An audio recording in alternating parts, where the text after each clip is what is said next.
Alors ce matin on rejoint un guide pour se diriger vers une colline qui se trouve en face d'un volcan en éruption avec de la lave.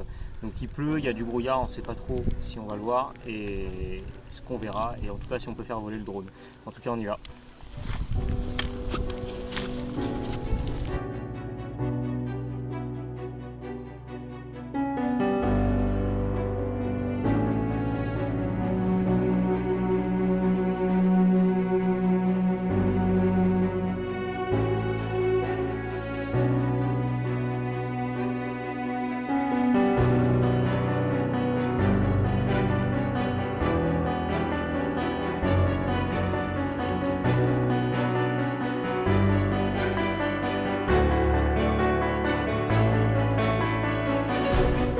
Alors toute cette coulée de lave, elle vient directement du cratère qui se trouve un peu plus là-bas, en plein dans le brouillard.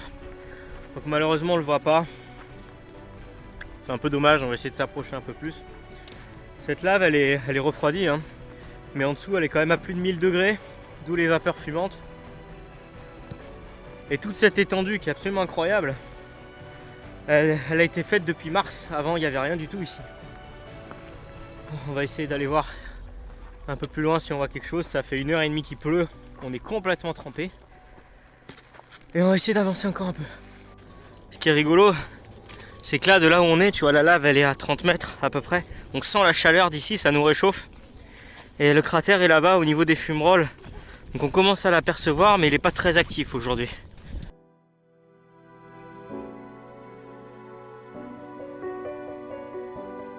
Voilà le cratère du volcan, peu actif aujourd'hui, malheureusement.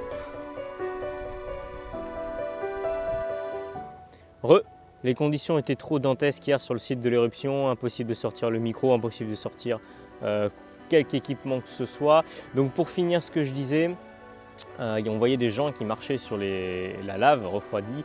C'est surtout pas à faire, c'est extrêmement dangereux. Pourquoi? Parce que les rivières de lave en fusion circulent sous la croûte, que cette croûte est très très légère, qu'elle se casse facilement et que par endroits elle est très fine. Donc si on commence à marcher dessus, on peut traverser et on peut mourir brûlé par la lave tout simplement.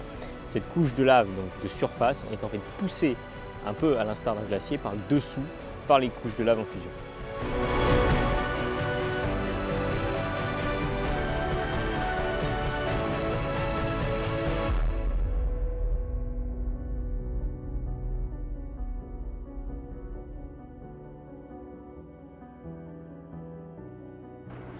L'ami, on retente une deuxième fois sur le Fagradalsfjall.